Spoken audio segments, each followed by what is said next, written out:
Municipal ఎన్నికల ప్రచారంలో భాగంగా అజరుద్దీన్ ఓవైసీపై కేంద్ర మంత్రి బండి సంజయ్ తీవ్ర విమర్శలు గుప్పించారు. ఎప్పుడైనా ముస్లిం మహిళల సమస్యలపై ఓవైసీ మాట్లాడారని ప్రశ్నించారు.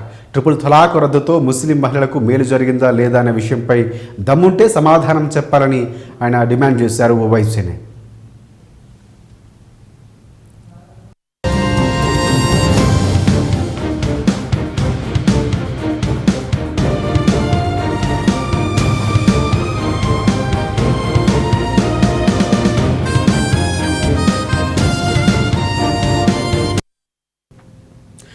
ఇక ట్రిపుల్ తలాక్ను రద్దు చేసి ముస్లిం మహిళలకు భరోసా కల్పించిన పార్టీ బీజేపీని స్పష్టం చేశారు. ట్రిపుల్ తలాక్ రద్దుకు ఎంఐఎం అనుకూలమా వ్యతిరేకమా చెప్పే ధైర్యం ఉందా అంటూ ఓవైసీకి బండి సంజయ్ బహిరంగ సవాల్ విసిరారు. ఈ అంశంపై కాంగ్రెస్ బీఆర్ఎస్ పార్టీల వైఖరిని కూడా స్పష్టం చేయాలని డిమాండ్ చేశారు బండి సంజయ్. ఇక ట్రిపుల్ తలాక్ రద్దును వ్యతిరేకిస్తున్న పార్టీలకు బుద్ధి చెప్పాలని ఆయన ప్రజలకు పిలుపునిచ్చారు. ప్రజలు ఆలోచించి ఓటు వేయాలని, బీజేపీ అభ్యర్థులు గుణవంతులని, కాంగ్రెస్ బీఆర్ఎస్ పార్టీ అభ్యర్థులు ధనవంతులని ఆయన వ్యాఖ్యానించారు.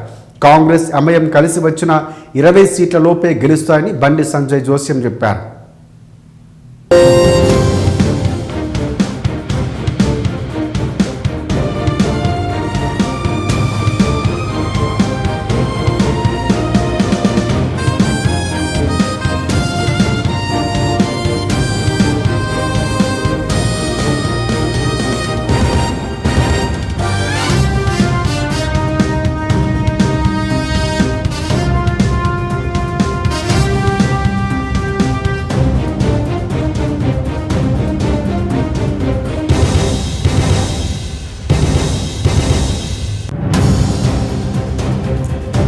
నారాయణపేట జిల్లా మక్తల్ మున్సిపల్ ఎన్నికల్లో జనసేన పార్టీ తరఫున సినీ నటుడు తనీష్ ప్రచారం నిర్వహించారు.